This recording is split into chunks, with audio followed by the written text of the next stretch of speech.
महाराष्ट्र राज्याचे आदिवासी विकास मंत्री प्राध्यापक डॉक्टर अशोक उईके यांच्या समवेत आयोजित संवाद सत्रात विविध प्रलंबित मागण्यांवर चर्चा करत निवेदन सादर करण्यात आले। डॉक्टर हिरा पावरा व इतर पदाधिकाऱ्यांच्या माध्यमातून हे निवेदन देण्यात आले। यावेळी महाराष्ट्र आदिवासी डॉक्टर्स असोसिएशन, जयस महाराष्ट्र शिरपूर, समुदाय आरोग्य अधिकारी संघटना महाराष्ट्र तसेच अखिल भारतीय आदिवासी विकास परिषद व इतर संघटनांचे प्रतिनिधी उपस्थित होते। या बैठकीत आदिवासी अतिदुर्गम भागात कार्यरत समुदाय आरोग्य अधिकाऱ्यांना हार्ड एरिया अलाउन्स लागू करण्याची मागणी करण्यात आली आहे।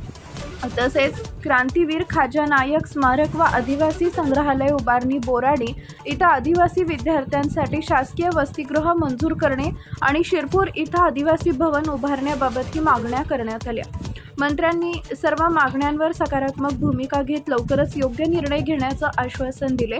या संवाद सत्रामुळे आदिवासी समाजाच्या विविध प्रश्नांकडे शासनाचं लक्ष वेधलं गेलंय। टाइम्स ऑफ महाराष्ट्रसाठी शिरपूर प्रतिनिधी तुषार शेटे यांचा रिपोर्ट।